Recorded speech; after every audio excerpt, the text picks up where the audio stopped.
مختصر ایک جناب حال ہی میں 4-5 دن قبل رات کے لگ بھگ 11-11:30 ہو چکے تھے.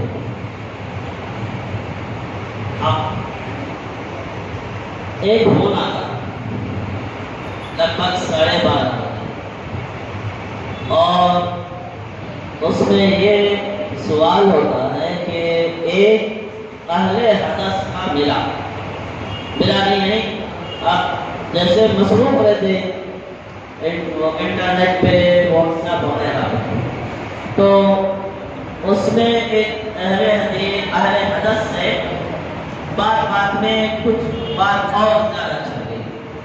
تو اس نے سوال کیا کہ اللہ مدد کرنے والا بندہ مدد طلب کرنے والا، اللہ مدد کرنے والا بندہ مدد طلب کرنے والا. اور جب اللہ مددگار ہے جیسا کہ ہم نمازوں میں پڑھتے ہیں ایاک نعبد و ایاک نستعین، اے اللہ ہم تیری مدد کرتے ہیں اور تجھی سے مدد مانگتے ہیں.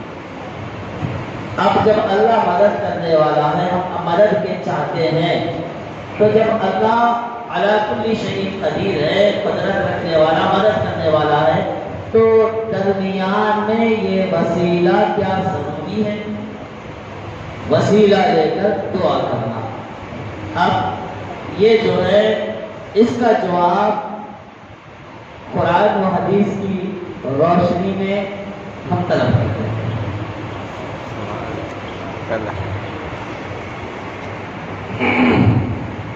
السلام علیکم ورحمۃ اللہ وبرکاتہ. سوال تو آپ لوگ سمجھ گئے ہوں گے کہ سوال کیا ہے کہ اللہ تبارک و تعالیٰ قرآن پاک نے ارشاد فرمایا کہ اللہ ہی مدد کرنے والا ہے اور اللہ کی ذات ہر چیز پر قادر ہے اور اللہ ہی بندوں کو دینے والا ہے. اور دوسرے مقام پر اللہ تعالیٰ ارشاد فرمایا بندہ جب بھی مجھ سے دعا کرتا ہے فوراً میں اس کی دعا کو سنتا ہوں اور اس کے دل کے قریب ہوں. الگ الگ انداز میں اللہ تبارک و تعالیٰ ارشاد فرمایا. تو جب اللہ تعالیٰ بندوں سے اتنا زیادہ قریب ہے تو پھر اب اللہ سے ڈائریکٹ دعا مانگے بغیر اولیاء کا وسیلہ لے کے دعا مانگنا یہ کیا ہے؟ اللہ تعالیٰ جب ڈائریکٹ دے رہا تو وسیلہ کیوں؟ وسیلہ بھی ضروری نہیں. بغیر وسیلے کے ہم وسیلہ کیا کرتے؟ صاحب مزار کا وسیلہ لے کے اللہ سے پوچھتے نہیں، یہی نہ کرتے. وسیلہ کس کو بولتے؟ اے اللہ فلاں یہ بزرگ کی دربار میں میں آیا ہوں، ان کے وسیلے سے تو مجھے عطا کر دے، اس کو وسیلہ کہا جاتا ہے. ہم اہل سنت جماعت کے لوگ وسیلے کو بھی مانتے ہیں اور ڈائریکٹ ولی سے بھی مدد مانگنے کو جائز سمجھتے ہیں. وسیلے کی بھی ضرورت نہیں، ڈائریکٹ ولی سے بول سکتے اے فلاں ولی آپ ہماری مدد کر دیں. آپ 11ویں میں سنے ہوں گے نا کیا بولتے؟ کیا کہتے؟ یا غوث یا اللہ، غوث پاک کے ذریعے میری مدد فرما نہیں بولتے. کیا بولتے؟ مطلب کیا نہیں آتا. اب وسیلہ نہیں طلب کرے اللہ سے، ڈائریکٹ غوث سے مدد مانگ رہے، پھر نبی سے مدد مانگ. تو وسیلہ طلب کرنا تو چھوٹی بات ہے، یہاں پر وسیلے سے بھی زیادہ بڑا عقیدہ ہمارا کیا ہے؟ اللہ تعالیٰ کے عطا سے اولیاء سے بھی ہم مدد مانگتے ہیں، یہ ہمارا عقیدہ. اب سوال یہ ہے کہ اللہ تعالیٰ جب ڈائریکٹ ہی دے سکتا ہے تو بندوں سے مدد مانگنا کیوں؟ اس کا جواب میں آپ کو قرآن و حدیث سے دیتا ہوں. آپ نے یہ سب سے پہلے حدیث پاک میں ایک حدیث پاک آپ لوگ آخری سوال اگر ہوگا تو میں سمجھتا ہوں اچھی کلیئرٹی کے ساتھ ایک ہی سوال کا ایک ہی جواب پورے مفصل انداز میں اگر آپ لوگ سمجھے تو بات سے سمجھ میں آ جائے گی. اب قیامت کے میدان کو آپ لوگ کئی مرتبہ 15-20 مرتبہ سنے ہوں گے. اللہ تبارک و تعالیٰ قیامت کا میدان سجائے گا تو اتنا زیادہ اللہ غصے میں ہوگا کہ کبھی اللہ دنیا بنائے گا تو اتنا غصے میں نہیں ہوگا. وہی اللہ کے جلال کو غضب کو دیکھ کر آدم علیہ السلام بھی کیا بولیں گے؟ نفسی نفسی، اے اللہ مجھے میری فکر ہے. نوح علیہ السلام بھی بولیں گے میری فکر. کیا آدم علیہ السلام سب انبیاء جنت میں نہیں جائیں گے کیا؟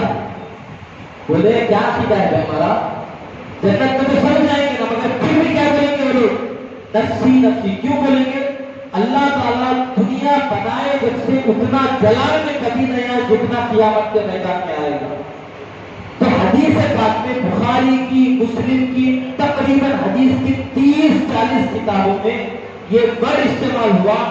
سارے قیامت کے میدان میں جتنے امتی ہوں گے آدم علیہ السلام سے لے کر یہ آخری امت کے لوگ، سارے کے سارے لوگ مل کر، اور وہ قیامت کا میدان ایسا ہوگا وہاں پر اللہ کے جلووں کو سارے لوگ دیکھ رہے ہوں گے. اب دنیا میں مدد مانگتے اولیاء کرام سے اللہ کو نہیں دیکھ رہے ہو، اور وہاں پر قیامت کے میدان میں اللہ کے جلووں کو ہم دیکھ رہے ہوں گے، پھر بھی ہم کیا کرتے قیامت کے میدان میں اللہ سے کوئی مدد نہیں مانگتے. اور کسی کے ذہن میں یہ سوال نہیں آتا کہ میں اللہ سے مدد مانگنا ہے، نبیوں سے کیوں مدد مانگنا. کوئی سوال کرے بھلے، سارے کے سارے مل کر کہاں جاتے سب سے پہلے؟ بولے آدم علیہ السلام کے پاس. پھر وہاں سے نکل کر نوح علیہ السلام، ہوتے ہوتے ہوتے اخیر ایڈریس کہاں ملتا ہے؟ حضرت عیسیٰ علیہ السلام تک کا ایڈریس دیتے فرماتے ہیں اذهبوا الی محمد، تم سارے کے سارے مل کر جاؤ نبی علیہ السلام کی بارگاہ میں، وہاں تمہارا کام بن جائے گا. اب یہ حدیث بات سنی بھی پڑھتے، جماعتی بھی پڑھتے، تبلیغی اہلی بھی سارے پڑھتے. اب ان سے یہ بولے، اب اگر اللہ کچھ اپوائنٹ کی بات ہے، یہ اچھی طرح ذہن میں بٹھا لیں، اللہ کو چھوڑ کر مدد مانگنے سے شرک ہوتا تو قیامت کے میدان میں سارے کے سارے مشرک ہو جاتے. سبحان اللہ، سبحان اللہ. بات سمجھنا آپ کو، اللہ کو چھوڑ کر اللہ کے علاوہ دوسرے سے مدد مانگنا شرک ہے. سارے محشر کے میدان کے لوگ مشرک ہو جاتے.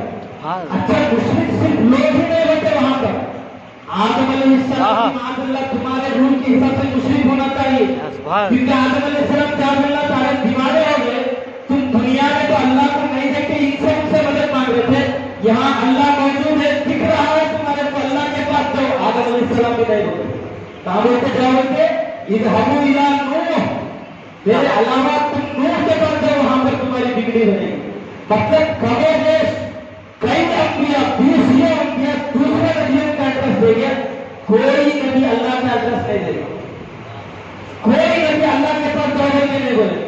اور اخیر میں آ کے حضور علیہ السلام کی بارگاہ میں آئے گے، اور آنے کے بعد حضور علیہ السلام سے بولیں گے یا رسول اللہ ہمیں دیکھتے ہیں کتنی پریشانی ہے، ہر کوئی اپنے اپنے گناہوں کے مطابق پسینے میں ڈوبا ہوا ہے، آپ ہماری مدد کریں.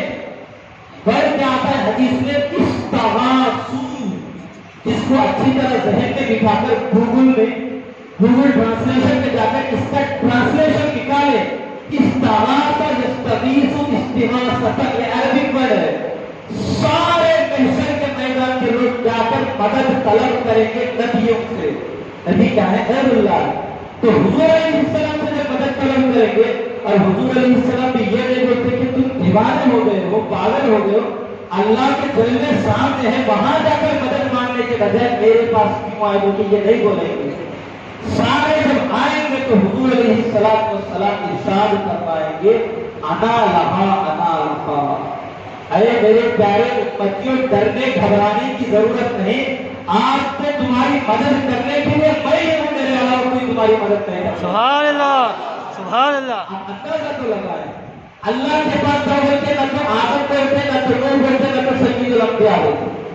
اب یہی سے ہمارے کو بات سمجھ میں آتی ہے کہ اگر اللہ کے علاوہ مدد مانگنا شرک ہوتا تو محشر کے میدان کے سارے لوگ مشرک ہو جاتے، تمہارے روح کے حساب سارے نبی بھی معاذ اللہ مشرک ہو جاتے. اچھا یہ فتویٰ یہاں تک کس نے لگتا؟ یہ فتویٰ کس کو لگتا؟ معلوم؟ اللہ کو بھی فتویٰ لگتا. بات سمجھ میں آ جائے تو بڑی بات بول رہا ہوں چھوٹے منہ سے، اللہ کے اوپر بھی فتویٰ رکھ سکتا، کیونکہ اللہ تعالیٰ کو وہاں پر موجود، اللہ کے جلوے وہاں پر موجود، اللہ تعالیٰ کو ڈائریکٹ لوگ دیکھ رہے ہیں پھر بھی اللہ سے مدد نہیں مانگ رہے، اور اللہ تعالیٰ کو دیکھنے کے بعد اللہ سے مدد نہیں مانگ رہے، اور اللہ تعالیٰ ہے کہ وہاں پر کسی کو نہیں روک رہا. اے میرے میں یہاں پر میرے جلوے میں تم دیدار کر رہے، اس کے بعد بھی میرے کو چھوڑ کے مدینے کے پاس جا رہے، یہ اللہ بھی نہیں رہتا، اللہ بھی خاموش رہتا. مطلب کیا ہے؟ اگر سامنے والا کوئی شرک کرتا ہے اور اس کے شرک سے ہم راضی ہوں گے تو ہم بھی شرک کریں گے. سب بے شک یہی ہے نا، شرک کی مدد کرے آپ تو ہم بھی شرک کرے گا. اللہ تعالیٰ قیامت کے میدان میں جب اللہ کو چھوڑ کر نبیوں کے پاس مدد مانگنے جاتے نہ تو نبی روکتے ہیں نہ تو اللہ روکتا ہے کہ تم ان کے پاس مت جاؤ میرے پاس آؤ. اگر خلاصہ کلام ٹوٹل مطلب یہ ہے اللہ کو چھوڑ کر مدد مانگنا اگر شرک ہوتا قیامت میں سب سے پہلا مشرک اللہ ہوگا. معاذ قیامت میں سارے نبی مشرک ہوں گے, وہی تو گیڈنگ کریں گے ان کے پاس اور ان کے پاس اور سارے محشر کے لوگ مشرک ہو جائیں گے. اپنی بچائی کو تو سب مشرک کو جنت میں کون جائے گا؟ پھر بات سمجھ میں آ رہی ہے آپ لوگ؟ سارے مشرک ہو گئے کیونکہ رول تم نے بنایا. اللہ کو چھوڑ کے مدد مانگے تو شرک تم رول بنایا.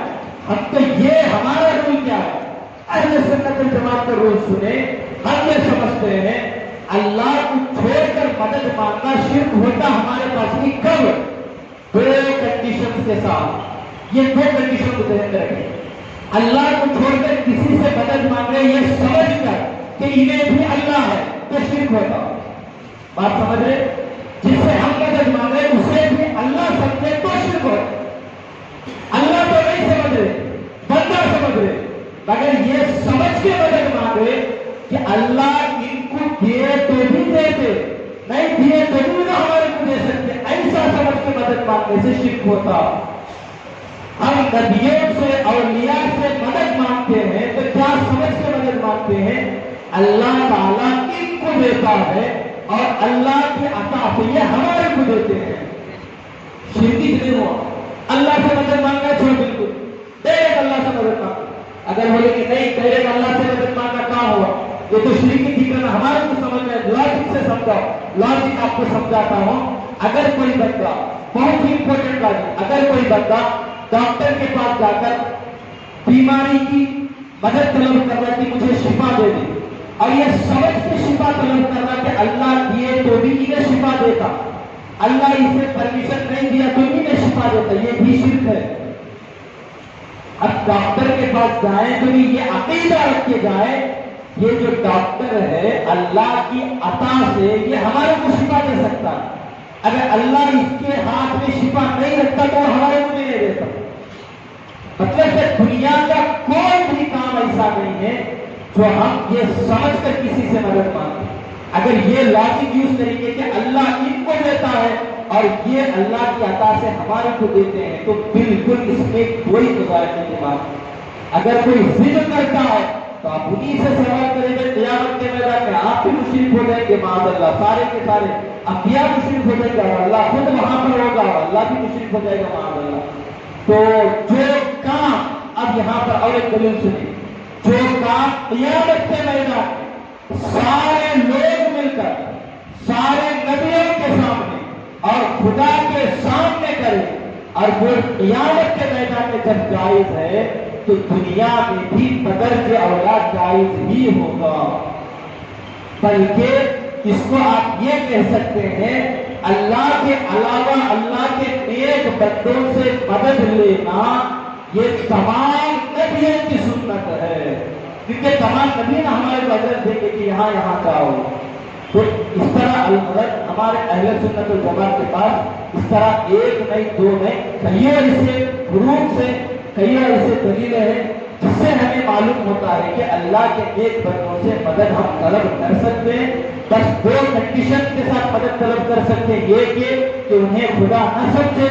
دوسری کنڈیشن یہ ہے کہ وہ اللہ کی عطا سے ہمیں دیتے ہیں.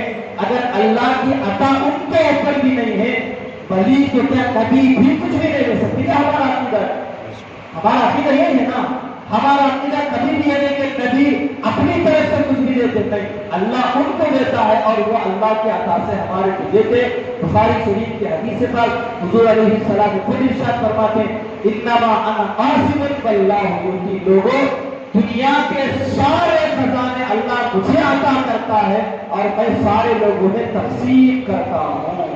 سبحان اللہ.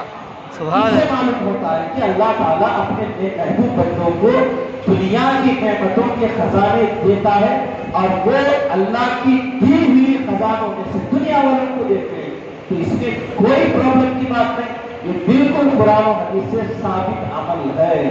اب رہا سوال کہ وسیلہ لے کے دعا کرنا یہ کہاں کا؟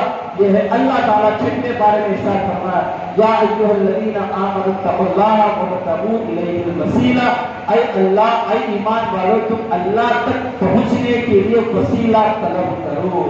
یہ اللہ تعالیٰ قرآن پاک میں بیان فرمایا۔ تو اسی آیت کو سامنے رکھ کر علماء اہل سنت نے ارشاد فرمایا کہ ہر گنہگار بندے اللہ تعالیٰ کی بارگاہ میں دعا کرے، ہو سکتا کہ اللہ تعالیٰ ہمارے گناہوں کو دیکھ کر ہماری دعا ریجیکٹ کر دے، اور اگر ہر گنہگار بندے اللہ جس سے محبت فرماتا ہے یعنی اللہ کے محبوب بندوں کا نام لے کر دعا کرے، تو ہو سکتا ہے کہ اللہ تبارک و تعالیٰ ہمارے گناہوں کو نہ دیکھ کر جس کا نام لے رہے اس کے نام کی برکت سے ہماری دعا کو قبول کر لے۔ اس امید کے ساتھ ہم اللہ کی بارگاہ میں وسیلہ طلب کرتے ہیں۔ اگر کسی کو وسیلہ نہیں لینا مطلب کوئی پرابلم کی بات نہیں، کوئی لڑنے کی بات نہیں، کوئی جھگڑنے کی بات نہیں، اب یہ نہیں بولتے کہ وسیلہ لے کے دعا کریں تو دعا قبول ہوتی ہے تو نہیں، یہ ہمارا بھی عقیدہ نہیں۔ ہم اہل سنت الجماعت کا پیور قرآن و حدیث سے جو 100% پیور عقیدہ وہی ہے کہ اللہ سے ڈائریکٹ مدد مانگے تو بھی قبول ہوتی، اللہ کے اولیاء کا وسیلہ لے کے، نبیوں کا وسیلہ لے کے دعا کرے تب بھی قبول ہوتی، اور اللہ کے بندے سے مدد طلب کرے تب بھی ہماری دعا قبول ہوتی۔ تو یہ ہمارا عقیدہ۔ اگر کوئی ڈائریکٹ اللہ سے مدد مانگنا ہے، ہم کبھی یہ نہیں بولتے کہ ڈائریکٹ لیے تو چل جاتے، یہ بات مخررہ بولتے، سنے ہوں گے آپ لوگ، بس مخررہ جوش میں بول دے، وہ کیا کہتی وہ کرنٹ کے کچھ رولز کو لا کے بتاتے، کرنٹ کے لیے میٹر ہونا، میٹر ہم ڈائریکٹ وائر میں ڈالے تو چل جاتے، کیا کہتی بہانے بناتے ہیں۔ یہ بالکل غلط ہے، یہ اہل سنت والجماعت کا بالکل خلاف عقیدہ ہے۔ اہل سنت کا 100% پیور عقیدہ کیا ہے؟ اللہ سے کوئی ڈائریکٹ مانگتا ہے تو نہیں دے دیتا اللہ تعالیٰ، وسیلہ لے کے طلبتا ہے تو نہیں دے دیتا، انبیاء سے بھی مدد مانگے تو انبیاء بھی مدد کر سکتے، یہ 100% قرآن اور حدیث کا عقیدہ۔ اگر کوئی بندہ یہ بولے کہ اللہ سے ڈائریکٹ مانگے تو اللہ نہیں دیتا، یہ علماء اہل سنت میں سے بعض لوگ بولتے ہیں اس طرح، ڈائریکٹ جاؤ تو چل جاؤ گے، جس طرح ٹرانسفارمر میں ڈائریکٹ ہمارے گھر کی ویل لگائے تو چل جاتا، کیا کیا بہانے بناتے ہوتے ہیں، بالکل غلط عقیدہ۔ کوئی سننے والا تو بھی غلط عقیدہ ہے، ڈائریکٹ مانگے تو بھی دعا قبول ہوتی۔ ہم یہ بولتے ہیں کہ ہم اس قابل نہیں کہ اللہ کو ہمارا کو دکھا سکے، ہم تو یہ سمجھتے ہیں کہ اللہ تعالیٰ ہمارے سورج کو دیکھ کے نہیں دیتا، ہم یہ سمجھتے ہیں کہ اللہ ہمارے زبان سے نکلے ہوئے محبوب بندے کا نام سے دیتا، یہ سمجھ کر ہم کا نام لیتے، مگر اللہ تعالیٰ کو وسیلے کی ضرورت نہیں، بغیر وسیلے کے بھی دے سکتا ہے اور وسیلے کے ساتھ بھی دیتا ہے۔ تو یہ پیور عقیدہ ہے، آپ لوگ اس کو اچھی طرح ذہن میں رکھیں۔ میں نہ تو قرآن سے زیادہ بتا دیا نہ تو قرآن سے کم کر کے بتایا، 100% عقیدہ جو قرآن اور حدیث سے ملتا ہے وہ عقیدہ آپ کو میں نے بیان کیا۔ علماء کچھ لوگ علماء ہوتے ہیں وہ بھی اس طرح زیادتی کے ساتھ بیان کرتے وہ بھی غلط، کچھ تبلیغی اور اہل حدیث لوگ اس طرح کمی کر کے بتاتے یہ بھی غلط۔ جو درمیانی عقیدہ ہے کہ قرآن حدیث کے مطابق اللہ سے ڈائریکٹ مانگے تو بھی مت جائز، وسیلہ لے کے مانگے تو بھی جائز، یہ وہی عقیدہ ہے جو قرآن اور حدیث سے ثابت ہے۔ امید ہے کہ آپ حضرات اس کو اچھی طرح سمجھ گئے ہوں گے، نہیں سمجھ گئے ہیں ٹینشن نہیں، کوئی پرابلم نہیں، بعد میں ملے انشاءاللہ۔ آپ 10 منٹ سمجھا، بعد میں آدھا گھنٹہ سمجھا، سمجھ میں نہیں آنا غلط نہیں، ایک مرتبہ سمجھ میں نہیں آتا کبھی کسی کو، مگر بعد میں اللہ کے راستے یہ نہیں بولنا آپ سب کیا آپ ہے کہ بول کے چلے گئے بات، یہ نہیں بولنا، سمجھ میں نہیں آنا، یہ کسی کے دماغ میں کچھ ہو سکتا ہے ایسا توجہ نہیں ہونے جیسے، بعد میں آئے اور آرام سے بیٹھ کر سمجھنے کی کوشش کریں انشاءاللہ۔ جب تک آپ تسلی نہیں ہوں گے جب تک ہم آپ کو جواب کے ذریعے سمجھاتے رہیں گے، امید ہے کہ جواب سمجھ میں آ جائے۔